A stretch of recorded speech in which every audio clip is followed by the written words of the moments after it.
Hola tribu criminológica, ¿qué tal? Bueno, hoy planteo la siguiente pregunta.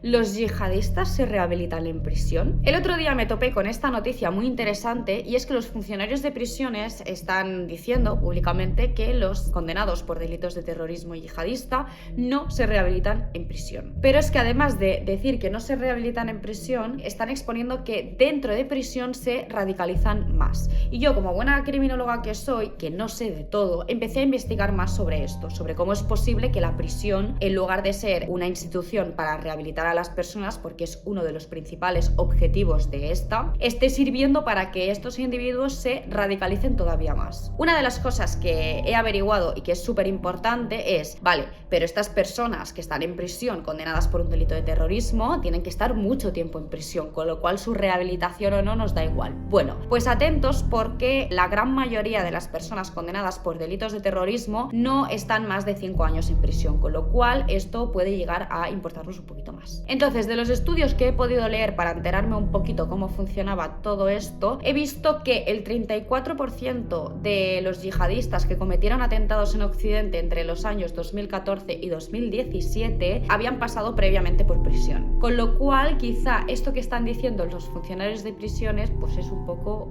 verdad. Entonces, aquí hay dos cosas que tenemos que apuntar. Primero, aquellos condenados por delitos de terrorismo que entran en prisión por este motivo. Pero luego hay un segundo grupo, que son aquellos que están condenados por otro tipo de delito y dentro de prisión son captados y radicalizados por los miembros de estas células que están en prisión. Como es el caso de un exfutbolista belga que se llama, lo voy a leer porque se me dan fatal los nombres, Trabelsi, que fue condenado por tráfico de estupefacientes y lo radicalizaron dentro de prisión. Cuando salió de su condena se fue a luchar por Al-Qaeda, la yihad y todo esto. Y no es el único caso, hay muchos más casos de personas pues, que están radicalizadas y no son de religión musulmana. Entonces aquí estamos ante dos escenarios que son muy complejos. Primero, estos individuos que ya son condenados por delitos de terrorismo y dentro de la cárcel se radicalizan más porque tienen un sentimiento de odio más todavía del que ya tenían antes de entrar, y luego esas personas que entran a prisión por otro tipo de delitos y dentro de prisión los captan por sus características psicológicas, pues los pueden captar y los adoctrinan. Entonces esto es muy curioso porque he visto también que de los atentados que se hicieron en Europa desde los años 2012 a 2016, de los últimos 6 que se hicieron en este espacio temporal, 4 de estos 6 que se hicieron, los autores se habían radicalizado en prisión, es decir, no estaban radicalizados antes de entrar en prisión, sino que fueron adoctrinados dentro de prisión. Entonces, aquí en España,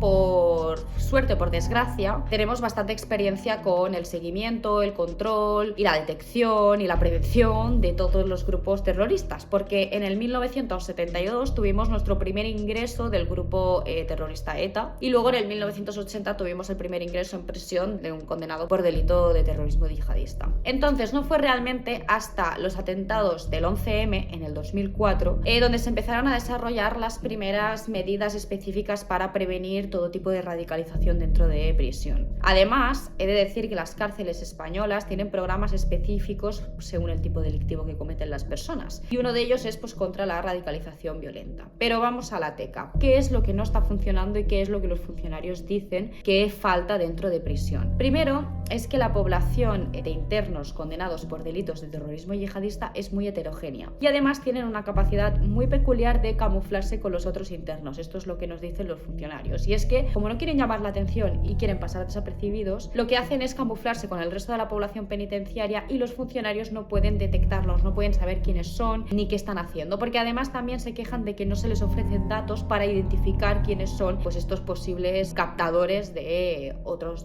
personas dentro de prisión. Realmente quien capta y adoctrina a los internos que no son de religión musulmana o que sí que lo son estos los terroristas yihadistas. Además dicen otra cosa muy importante, y es que los programas de formación para ellos, para los funcionarios, no existen. O sea, existen pero no se aplican, y dicen que se tienen que aplicar y no hay ningún tipo de intención en pues formar a todo el funcionariado. Y un apunte que yo hago, y es que una de las características psicológicas que causan que una persona sea captada y adoctrinada suele ser el desarraigo familiar. Es decir, hay muchas características que pueden llevar a una persona persona ser captada por una secta o por un grupo terrorista, pero una de ellas es el desarraigo familiar. En este caso tenemos muchísimos menores extranjeros no acompañados que están en centros de menores o que están incluso en prisión porque ya han cumplido la mayoría de edad o los 21 años, y estos son carne de cañón, pero carne de cañón para que este tipo de células yihadistas los capten y los adoctrinen. Con lo cual también tendríamos que poner un poquito el foco ahí. Más que nada porque quizá los terroristas no van a salir de prisión o van a tener penas muy largas, pero si están adoctrinando a los jóvenes dentro de prisión y a los adultos con religión musulmana, teniendo en cuenta que en España pues tenemos bastante población penitenciaria musulmana, pues tenemos que plantearnos el incidir directamente en las prisiones y poder detectar este tipo de células que quieren captar a toda esta gente, porque estos sí que van a salir de prisión porque tienen penas más cortas. Así que bueno, espero que os haya gustado este vídeo, os haya parecido interesante. Yo he estado investigando durante toda la semana sobre esto porque quería dar la información lo más correcta posible, porque no soy experta en terrorismo y tampoco soy experta en células yihadistas ni nada de esto, pero vi la noticia y me sorprendió bastante. Me sorprendió que se hiciera pública esta necesidad del funcionariado y dije, bueno, pues voy a investigar y voy a contarlo. Así que nada, nos vemos la semana que viene. Espero que os haya gustado mucho este vídeo. Si es así, por favor, suscribíos a mi canal, dadle like y comentad. ¿Hago otro final? Pues sí, está quedado muy raro. Es que ahora no me sale otro final. Bueno, lo dejo así. Adiós.